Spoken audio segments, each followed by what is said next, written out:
All right, guys. Well, how's it going? We're here with another great podcast with United Sports Abroad. We have some special guests here with Michael and Dirk. They're actually stationed in Germany at the moment, and Michael plays golf and baseball for himself. So we have a great conversation for everybody here. We'll kind of dive deep into kind of like what the life is about in Germany and how sports are impactful for Michael on a military base, and kind of just pick your guys' brain and see those experiences and how that experience is for you guys, and how could United Sports be an asset and a help for all military kids overseas. So we're excited to have you guys on. Thank you for spending your evening with us. Yeah, thank you so much for having us. Yeah, thanks for having us. Nice to meet everybody. How's the weather over there in Germany? There's a saying, like, home is Michigan for me. If you don't like the weather, hang out for 15 minutes and it'll change. Oh, wow. Gotcha. Right around now is when it starts to get cooler and rainy, and generally stay that way until February or March. Oh, wow. Now, do you guys have a certain time where, outdoor sports are completely shut down because the weather is so bad? One thing that we learned last year, because we've only been here for a year, is that baseball in Germany is different. And it's raining outside, you play. So the short answer to your question is no, but last year we'd get some sleet, some snow, some freezing rain while we were doing cage work. Wow, that's interesting. It's a whole different Michael, game that's right gotta there. be a challenge for you, right? Yeah, it's fun, but it's a little miserable at sometimes too. Yeah. Did you guys watch the game last night? Or yesterday? I did. Yeah, I did. Yeah. I had to wake up in the middle of the night to do it, but Gotcha. Yeah, I watched 15 innings. It was It was a long one. That was the Mariners game, if I'm not mistaken, right? Something with the Mariners? Yes. No, I'm Michigan guy. I'm a Michigan kid, so Tigers all the way. Gotcha. Yeah. Gotcha. Awesome. And now, Michael, you're currently in golf season right now, if I'm not mistaken, correct? Yes, sir. Yeah, we are. Yep. And how was that? Weather challenges there, course challenges? How was that over there being in golf? I know this is your first year playing golf in Germany. Am I right? This is actually my second year playing golf in Germany. Yeah. Yes, How were some of the challenges there with golf there? The two tournaments we've had so far, the weather has been pretty nice actually. But just being out there practicing every day, it's been rainy, it's been cold. Wow. Yeah. Last year during the Euro Championships, it was not good. It was rough. It's a lot Rainy of and cold for the whole tournament. Now you practice on base, on a course on base, I would assume? Yeah, we do practice on base. Okay. Tournament on base as well? Yes, sir. Okay. And then how many tournaments in the course of the season? How much competition do you guys get in the golf world over there? Well, this year was only 2 tournaments. Last year we had about 5 or 6, but it got cut down this year. It's one of the challenges, Coach, is of being in the military world, going to a DoDEA school and competing at a DoDEA school is you're kind of at the whims of whatever administration is in office or whatever policies there are instituted that year. And this year, like I said, the funding was cut. Yeah. A lot of positions were cut, and so he only got two tournaments, 2 competitions this year. And now his European Championships was supposed to be this week. It was supposed to be Wednesday through Friday, or just Thursday, Friday? Thursday through Friday. Thursday, Friday. And then the plan was next week we were going to go to Spain for a baseball tournament. But because of the shutdown, they had to put athletics on a pause completely. And the tournament from last week got moved to next week. So he will still get to have a tournament, which is nice. Okay. But it impacted travel plans, canceling flights and missing out on an opportunity to play some international competition on baseball. So with it being scheduled to next week, is the funding back on to get that tournament going, or how did that work? So there's 3 categories when there's a government shutdown. There's exempt, accepted, and non-essential. Basically, there are people who fund themselves and projects that fund themselves get to continue. And sports, DoDEA sports didn't fall into any the accepted or exempt categories. Luckily, we got some pressure from some senators and congressmen back home, and Hegseth decided to go ahead and make sports accepted. Great. So they decided to fund it, even though it wasn't passed by Congress yet. So I see. Gotcha. Okay. it's complicated. And honestly, we've learned a lot the last couple of years being part of this and having the shutdowns and the threats of shutdowns. And I didn't know any of this stuff before. Yeah. Yeah. Now, How long Michael, have when you guys you're been overseas? participating- I'm sorry, Grayson, go ahead. I was just going to ask, how long have you guys been overseas with the military, stationed overseas? Going now, we've been about 12 years, so most of my life. Yeah. Yeah, we went to Japan, Camp Zama, Japan. It's a small army base right outside Tokyo. And we got there in 2015. So Michael's grown up overseas. That's all he's known. Okay. Gotcha. So we did 10 years in Japan, a little over 10 years. And then we've been here for a little over a year now. So. Any preference? Which one you like better? Oh, I love Japan. Right? Yeah, it was tough coming to Germany after spending such a long time in Japan because the culture shock is just crazy. Yeah. Yeah. Now, when you're competition with golf, are you competing only against military schools? Do you compete against any local schools? Is it only DoDEA? It's only DoDEA schools. Yeah. Okay. During baseball season, we had the opportunity to play some German local teams, which was pretty fun. Yeah. But for golf, it's just DoDEA schools. Okay. And how many different schools do you compete against in golf? How many DoDEA schools are around you?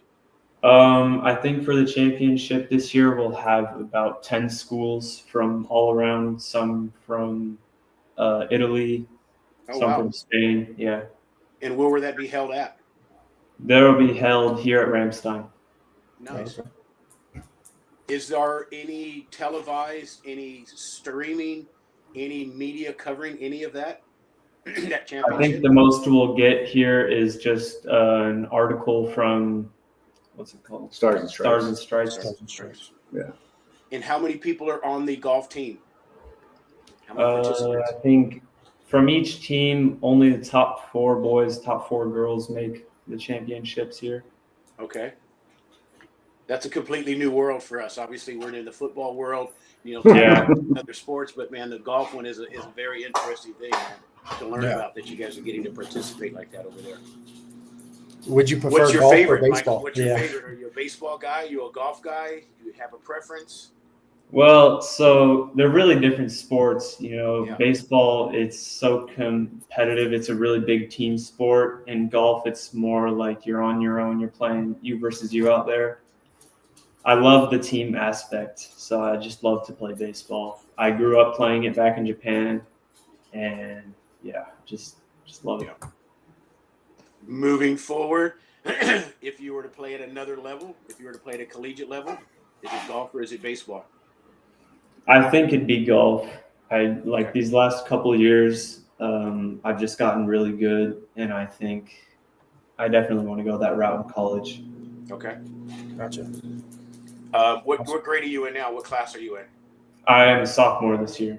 Oh, wow. Only a sophomore, so 2 more years to compete. Yes, sir. So 2 more years to keep performing at that high level, 2 more years to bring some exposure to you, and see if we can get some colleges paying attention to you. Definitely. That'd be awesome. One of the things we did last year when we first got here was we found there's like a junior European tour. And so he got to go play in a tournament on the western side of Germany. And everybody asks, how do you like living in Europe? Is it great? And, do you travel? And we do. We travel constantly. Okay. But it's always for sports. Gotcha. I mean, we've been all over Europe already in the last year, but it's always, I can tell you about the baseball fields and the golf course and stuff like that. But we wouldn't have it any other way. It's an awesome experience. Yeah. So there will be opportunities for him to get some exposure and to get some competition outside of DoDEA. But that, it's at considerable travel costs and, time of our own. So. Gotcha. Yeah. So would you say within that DoDEA world, it's not enough exposure and competition? You Yeah, kind of have to it's seek not. that outside source. Yeah, not even close. Some of the I want to give a shout out to Dave Orenauer. I think you guys Yep. know Dave. Yep. When we were in the Pacific, just he really went out of his way to establish relationships with the schools and the coaches and the students, and to get the word out as much as he possibly could. Yes. And it's Stars and Stripes. He can only do so much. Yep. So the answer is no. There's not enough exposure. And for people like us who, my wife played Division I volleyball. She played at the University of Akron. She was the head coach at North Carolina A&T. Wow. So we're familiar with the college recruiting process somewhat. But things change. It's been 20 plus years, and being overseas for this long, we're not familiar with the processes, and we don't have the access to communicate and to get these guys exposed. For baseball, if it was baseball, we don't have perfect game over here. And in Japan, everybody always says, "Oh, baseball is awesome in Japan." And it absolutely is. The culture is amazing. The baseball is amazing. Yeah. And I could talk for a long time about the way they do it and why it's really cool. Yeah. But as Americans, your opportunities there are very limited. Michael got to play on Japanese teams, but when you reach the age of 15, that's pretty much it. You either play for Japanese high school or you cannot play. And the high schools in Japan are extremely competitive. The good ones will carry 120 kids on the roster. And if you're not a senior, you don't play. I think Otani was. He didn't play when he was younger. His team went to the big tournament. It's called the Koshin tournament, and he didn't play when he was younger. He's throwing 90 miles an hour, but he didn't play until he was older. Interesting, man. Wow. So the good thing about Germany is there's a lot more opportunities. Okay. Baseball is a really fast growing sport here in Germany. So it's really popular in small pockets. So there's more opportunities to play here, which is exciting. Okay. But it's still tough. Yeah. And How now are the facilities? You guys will be in Germany through the rest of your high school, Michael? You'll be able to Yeah, graduate here? we're going to be here till I graduate. Okay. Yeah. How are the facilities at those high schools, like on base, and the equipment that you guys would use? Like, are they elite or are they kind of bottom tier? It's pretty limited. We've got gyms on base, we got baseball field, cages, the simple things, but it's pretty limited. Like I said, it's hard to find quality things. There's not, because soccer is still, or football is still the number one sport here in Europe. So while there are more opportunities than in Japan, that's not like if we want a baseball glove relaced, I had to learn how to do it. In Japan, baseball is popular enough where you have access to those kind of things. Here, you can't find somewhere here to relace it. So either you learn how to do it yourself, or you have to ship it back to the States. I see. But the facilities, they're not awesome. I mean, we get whatever the DoD or DoDEA decide that they want to give us. In Japan, we didn't have a baseball field. Our field was owned by Morale, Welfare, and Recreation. It was owned by the Army. Luckily, they were really generous and helped with maintenance and stuff like that. Here, it's owned by one of the gyms, the baseball field, and the maintenance. They do what they can with what they've got. But our field is not in awesome shape. We had a kid who he moved back to the States after last baseball season, and they sent pictures of their turf field and their indoor facilities and their batting cages and their TrackMans and all this stuff. Like it's night and day. There's no comparison. Wow. Now, on the higher level, let's say we're kind of talking college and into recruiting, are there other scholarship caliber athletes out there, whether in golf, whether in baseball, that you're able to compete with, able to train with, whether guys that you're currently around, Michael, whether guys previously that are just 1 or 2 years ahead of you? Are there any guys, again, I know that you guys are still new to Germany, but is this opportunity already been done? Have kids from playing baseball in Germany gotten scholarships, or in golf? Has that taken place there? Yeah, I think I've definitely competed with guys who are capable of competing at the next level. And some of them, like a kid from the baseball team last year, he went on to play, was it D3 baseball? And I know a couple other kids from the baseball team went on to play soccer. They went on to play football. Okay. But the opportunities here to compete against them is awesome. Okay. Is there any talks of any coaches, any scouts, any recruiters that know anything of the athletes there in Germany playing your sports? Or any kids talking about it, any families talking about it, any of that thing going on over there? That's being here in Ramstein. We're very, very lucky baseball wise because the head coach here, Tom Yost, played Division I baseball and is just a giant baseball nerd. Loves the game, loves the sport, loves everything about it, loves to talk about it. And he has a lot of contacts, and he has been very, very helpful. But there are not many Tom Yosts in DoDEA sports. I was the baseball coach in Japan for Zama. Yes, I recall and I've learned a lot about baseball over the years coaching my kids, being part of Japanese teams and being mentored by those coaches, and I've learned a lot, mostly by screwing up. But that's how it works, right? But I'm not that guy. I'm not the coach that can help get kids recruited, and I did it because there was nobody else to do it. Yes. And we were lucky, we ended up having a lot of really, really good talent. One of the baseball teams that I coached, one of the kids recently was recruited by Florida for football. Oh, wow. Keikuo Amua. Then one of the other kids, Kai Kuroda, he moved back to the States, ended up playing in Alabama, and he's playing at a community college. He's playing baseball at the next level now. So there are really good athletes and high caliber athletes out there. When Kai moved back to Alabama, I emailed the coach because it was one of the top schools in the state. And I said, look, you've got a phenomenal athlete in this kid. And any shortcomings there are in his game are not his fault. They're mine. Yeah. So give this kid an opportunity. And thankfully they did. And Kai was a special kid. But yeah, it's tough. It's tough when we're lucky that we have a Tom Yost here, but most schools don't have that. I see.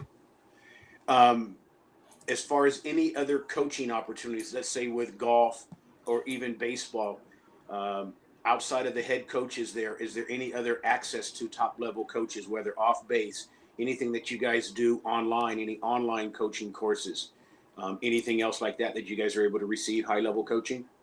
Yeah, well, for baseball, we haven't really explored that aspect, but for golf, definitely, we have course pros on base, and I work with them a lot. They've really helped me improve over the last year. But with baseball, I think it's pretty limited here. Most of it would be online, back with guys in America. Mm-hmm. Gotcha. And that's extremely expensive. I bet. I mean, we've looked, for baseball, Tread Athletics is one of the top ones, and you're looking at hundreds of dollars a month for an online program. Yeah, so $500-600 a month for something like that to get access to that kind of coaching, and so it's there are not a lot of high level baseball coaches here in Germany or in Europe generally to get that kind of personal training. Like in the States, you can't swing a cat without hitting a baseball, a private coach, or for any sport. And, if you don't find the right one right away, you just keep going and you're going to eventually. Here, that just doesn't exist. So kind of on that topic, how could we help? Would a online program that is obviously extremely affordable, if not free for a military kid, is that something that would be of interest? Let's say we had a baseball online coaching program that was exclusively just for the DoDEA military kids overseas for a particular sport. Would that be something that would be utilized, Dirk, again, by a coach and by players? I know as a coach who did not know enough, but was open to learning, that would have been awesome. Just for baseball especially, it's such, you have to be, the mechanics are so involved and complicated. And just understanding the kinetic chain with pitching, understanding arm care, stuff like that. I've seen coaches just absolutely abuse kids' arms. Yeah. Because not out of malice or they just don't. It's out of ignorance. Yeah. And so something like that absolutely help, I think. Okay. Yeah, and that's one thing we're thinking. Obviously, we're here to help the athletes, but one way to help the athletes is to help the coaches get better and understanding the turnover of these coaches. Again, because being military guys, that if we can have a program that they can learn from a current or a former Major League Baseball player or a golfer, and then they can get some instruction, which means now they can become a better coach, which can help more of the athletes be more successful as well. Definitely. Yeah. So Question Mike, for have you done any online training? Have you done any online courses at all? I have not, no. I know my big brother, he experimented with tread athletics a couple of years ago, and I think he definitely benefited from that. But like my dad said, it was pretty costly. Okay. Yeah. We're going to be making some notes of that. That's definitely going to be a program. And that's, again, why we are here. We're really going to put these things out. Obviously, these podcasts get out onto YouTube. We use these type of podcasts to, go after more sponsors and more people that, we can tug at their heartstrings. And let's find a way to get these online programs here. Again, how can we continue to provide more help that you can get that exposure? In your golf game, Michael, let me ask you your scores. I'm not a big golf guy. Where are your scores? Are you potentially got that talent for scholarship? Do you have that talent to go pro based off of those scores? I think where I'm at right now, no. But I think I have the talent, and I think I'm willing to work to get better and get to that level over these next 2 years. Awesome. Yeah. Well, man, we're here to help. One thing is the exposure side, man. I know Grayson talked about your social media page. How do we get you more involved in your social media? How do we have, so now we're now talking to you about a coach or coaches out there looking, man, how do we have some pictures? How do we have some videos? Let's see your swing. Let's see what your putt looks like. All of those little details at the end of the day, somebody is going to want to see those things. So that would be a great opportunity for you to start helping yourself. Is just start putting little clips, man, on your social media. Again, let's see the power of your drive. Again, I'm not a big golfer, but man, again, your short game, mid game, whatever you want to call those.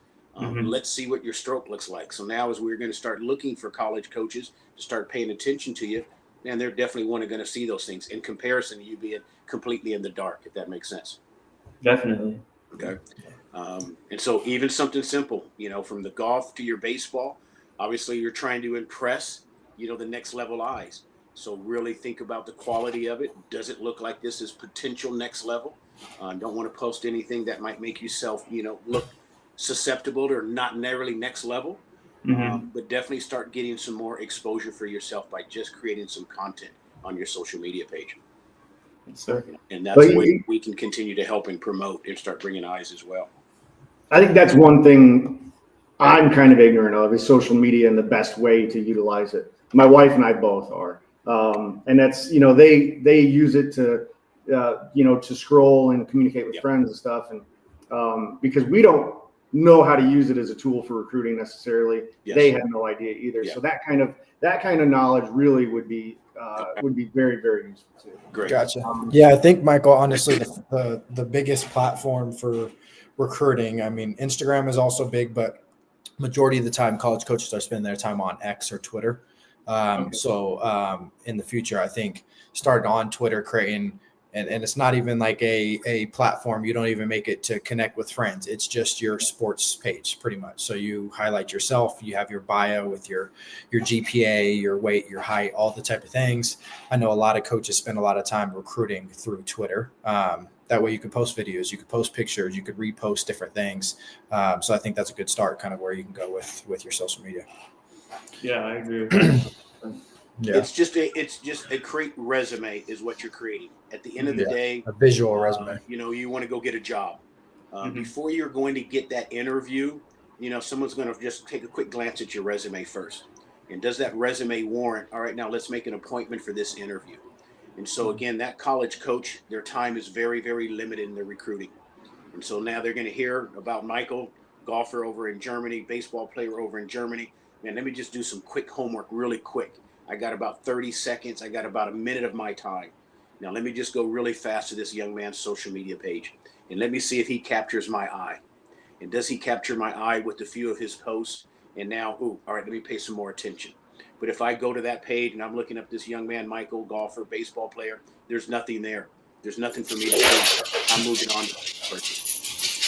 So these are some things that will definitely help you to get that exposure, to get that presence on that Instagram. But again, those coaches, if I'm a golf coach, I need to see the power of your drive. What type of force are you bringing your hit through with? Those little details like that. So we'll be here to help you. Obviously, Grayson was a Division I college athlete. So we know the recruiting. We didn't have to pay for recruiting services. Dirk will show you as well, man. You'll be the best recruiting coordinator for your own kid, if that makes sense. And honestly, anything I can learn, I can help share with the rest of the community too. That's it. Because when I was in Japan, I heard about you guys, and when I moved here, I reached out. I told you guys if I can help the cause, something I definitely want to do. Because especially for Mike, he thinks golf is the future, and I think it probably is too, or it could be. But baseball wise, he's a heck of a pitcher. He's 20 pounds from throwing 90 miles an hour. Oh wow, 90 plus miles an hour, and the kids that he's competing against with the German team, these kids they represented Germany at the World Baseball Classic. Interesting. At the U18 World Baseball Classic. So he's playing against competition that is next level. And he's succeeding against them. So it's, like you said, any help you guys can offer, because 100%. he deserves it. He's put the work in. Okay. Absolutely. Get them 20 pounds on you, Michael. Get them 20 pounds on you, right. He's 15 years old, it'll come. For sure. It'll come with time. Hey, Dirk, I had a question for you, kind of regarding a parent standpoint and you being kind of involved and being in the military this whole time with your kid. And how is it with these young athletes and these young kids with like their mental health around moving to different bases, changing friend groups? How is that dynamic with the kids, and how do you see how they're affected by all that type of that lifestyle, I guess? Yeah, constantly. It's, I told my sons, I try to teach my sons, and thankfully my parents taught me, is that you invest in the person. As a coach, I tried to get to know my athletes and invest in my athletes, and get them to invest in the community in any way that they possibly could. It is hard moving. And I tell you, moving, just, using Mike as an example, moving here from Japan, he grew up in Japan for, spent a little over 10 years there. He's 15. So that's all he knew. So big brother graduated and went to the Naval Academy. And then we moved from Japan. And so there was a lot of change in his life all at once. And it's completely tough. Different culture. But it's just really, really hard. Luckily, one of the reasons that I became involved in sports, not just because they liked it, but because it becomes that one constant in kids' lives, at least if they're an athlete, right? They can go from Japan to Germany or to the States to Guam, wherever. And they know that if they're an athlete, they have a built-in community. They have a built-in family somewhere. So that's one of the things that I talk, like I said, I've always talked to the boys about, and told them, hey, Germany's going to be hard. And we did this move because it was good for the family, and also because we wanted to get them out of their comfort zone. We wanted them to experience that struggle a little bit. But I told them, look, we'll find people in Germany who will invest in you without qualification. They're gonna give you the love, and they're gonna put you on their wings, and they're gonna help you flourish. And we were really lucky. We met one of those people on day 2 here. Awesome. But that's what, for me, that's what being a coach and what sports are overseas, because it's definitely difficult. I've seen it in multiple athletes of my own, and I've seen it in my own kids. Yeah, absolutely. Wow. Is the community within sports, do you say the majority of students participate in some type of sports, or is that community still pretty small? What do you think? I think definitely here at Bramstein, at least, most of the kids definitely are involved in some sport. Yeah. And I think that just helps all of us kind of have something in common and help us create a good environment. For sure. Especially for new kids that transfer in. Like we had this new baseball player come in and he felt right at home straight away, and that's amazing. Yeah. How many kids you have on the baseball roster? How many kids typically are on the baseball team? I think we're allowed to keep 18 kids. Okay. And all 18 will travel when you guys travel? You guys Yes. travel 18? Gotcha. Yeah. So with that, I guess with that shutdown, and obviously sports being such a big part of the community and building that community, with that shutdown, was it a shock for you, Michael? Was it weird not maybe going to practices and maybe going home straight after school and not having those type of, I guess, relationships for that little bit of time that you haven't had it? Yeah, it was definitely tough because, sports are how I make friends. That's Yeah. how it's been my whole life, basically. And I was still able to practice on my own. That was fine. But without that team aspect, it felt lonely. Yeah, for sure. Well, guys, us here at United Sports Abroad, Dirk, like I said, we've had conversations with you guys when we were over in Japan. My mission, our mission, myself and Grace and I got, the opportunity to come to Japan in 2017 and really be able to see what is really the challenges for the military families. We cannot be everywhere. We would love to be able to be everywhere and help as many kids as we can in person. Obviously, there's challenges with, cost and expenses, and those are something that we are working hard and diligently every day, is how much money can we continue to bring in so that we can bring more and more help. Understanding that we cannot be everywhere in person, and so we really want to be able to help as much as we can through this online presence, through the media, through the exposure for you guys, through the recruiting process, through possibly, again, online coaching. And so how is, and Dirk and Michael, what are some ways, again, do you feel we're headed down the right path as United Sports Abroad if we cannot be there in person? Is the media exposure something that is extremely important and extremely needed for you guys? Is this assistance in the recruiting process? Let's say, Dirk, we can help teach you more about this recruiting process so that, one, you can help your son and you can potentially, be of assistance to more American military kids. Are those things, are we headed in the right direction, again, with the online media, online recruiting, and online coaching? Is that something that is wanted and needed for you guys? Yeah, absolutely. Like we talked about earlier, there are kids here capable of playing at the next level. And I think the kids that miss out, primarily it's because of ignorance. They don't know, whether it's they don't know the right way to train. I think honestly, for my oldest son could have played football or baseball. Luckily, he went to the Naval Academy, and so he landed in a good spot. But yes, but I was ignorant. I didn't know the right way to teach him to train and the intensity. I didn't understand that then necessary. And I didn't know that Twitter or X was the place to go to establish an online presence. And living overseas, we don't have access to camps and showcases and stuff like that. So absolutely, any exposure that you can offer, any education that you can offer to people that are willing to learn would be absolutely phenomenal. Okay.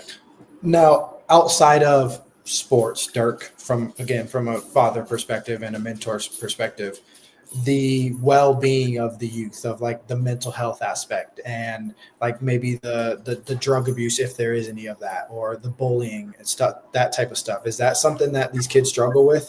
What are the struggles, I guess, throughout school and in that community outside of sports that they may have issues with? Is that another assistance program that is wanted or needed that we could provide? There is those type of programs at sporting events here that are really starting to take an impact. And is that an issue with some of these sports kids over there that we would want to be able to tap into, a resource for that? I think mental health is something that the military tries very, very hard to focus on and has a lot of programs to provide for. I think with veterans and the suicide rates being what they are, we understand very, very well. So the programs do exist. I think for kids, as far as whether or not there's bullying and drug use, Michael could answer that question better than I could. But I do think that any program that they would have access to through athletics for athletes, I think they would be more likely to listen or engage with that type of support than just going to the chaplain or going to whatever the military counselor, the MFLAC, for sure. and stuff like that. For sure. And obviously in that mental side, even just talking about the confidence, understanding that I'm in a challenged position. So that could definitely mess with an athlete's confidence, and saying that, hey, now these sides over here, and having that mental strength that, hey, I am overseas, I have all of these challenges, but I can still battle through those hurdles, I guess you could say, and overcome those. One thing for us, Dirk, in our process of what we're really trying to do and trying to build here from short term to medium term to long term, United Sports Abroad is going to be here for a long term to push this cause through. One of the things is we have to be able to continue to create results, to get more and more support of the military family. So from our perspective, Dirk and Michael, we created this relationship. We've been talking since we've been back in Japan, Dirk. We really want to help. We want to help your family specifically. And we want to be able to get some results for you, Michael. And then again, the results that we can get for you is going to continue to help us and propel with more energy, helping more kids. And being able to create a success story of helping you and your family is going to help us to get more support from people back here in the States. So we're committed to you guys. Let's continue to put together a plan that we can help you with your exposure, the recruiting, online coaching, in any other way that you guys think that we could help, man. Like I said, we are here to help you guys get some results, not just kind of chase the dream and just having these casual conversations. So we're really here, Michael, for you, and for you, Dirk. And so whatever that you guys are needing, wanting, again, this is for you guys. We are not military people. And so we just are here as well to really trying to learn the real wants and needs from you guys specifically on how we can help. Well, I appreciate it. Like I said, I've told my boys forever that there are people out there that will invest in you without qualification, without any hidden agendas. And when I heard about you guys initially and through Dave Ornauer, I thought, man, this is exactly the kind of organization that could really, really do a lot of good for the military youth, especially living abroad. And Grayson, like you said, especially not just necessarily athletics, because I think, looking at the mental health aspect, kids are much more likely to take advantage of those services if they're balled up into athletics and stuff like that, to take it more seriously. So we appreciate you guys. Yeah. Well, thank you guys. I appreciate you guys too, man. At the end of the day, even us as players, we've all been players. Grayson was a player. We all transitioned into coaching at another time. So even for you, Michael, man, even the more that we can teach, and continue to help, that some of you guys might not go into the forces playing, but it might be into coaching. So anything, like I said, that we can continue to increase the knowledge of any of those games over there, bring in our expertise and relationships with the pro athletes and different agencies. How can we continue to bring higher level stuff for you, Michael, is what our goals are. Yeah, I really appreciate you guys. I love what you guys are all about. Awesome. Yeah, Michael, we'll stay in touch for sure. If you have any questions, and same with you, Dirk, as well, feel free to reach out, email us, message us on social media. Michael, if you need any help with social media, let us know. Like I said, we're always here, and we have no hidden agendas with this. We just want to help you guys out and make sure that there's light brought on these type of families that don't really get the light that American people here in the States get. So we want to give you guys the best experience possible and give you the best opportunities as well. So we appreciate you guys. Yeah, thank you very much. First thing, let's work on this. Here's the first thing we're going to work on and accomplish, Michael, is let's really get your social media up to speed. Definitely. Myself and Grayson will work with you on that. We'll tap in you and start DMing you. Grayson, you have him on social media, correct? Yeah. Okay, so that's the first thing. Is let's start creating a profile for you. Let's start getting some people to start seeing who you are. And then that's going to get some other athletes doing the same thing. And so how can we start with you, and how can we snowball this thing? And so that'd be the first and foremost thing. So start capturing. Mom, dad, if you got a camera, a video, get out there to those swings, get out to the receiving ground balls. Let's see you throw off the mound. Let's see your delivery. Let's see the velocity of that ball pop into Glatcher's glove. All of those things, man, coaches want to see. Sounds awesome. Good. Appreciate it. All right, guys. Sweet, guys. Well, yeah, thank you guys for getting on, and stay in touch. We're excited to kind of move forward and hear more stories like you guys from others, and kind of keep bringing light to the military families overseas. So again, we appreciate you guys for spending the evening with us. Yeah, thanks, Coach. Thank you guys so much. All right. Yeah. You guys have a good one. All right. Take care.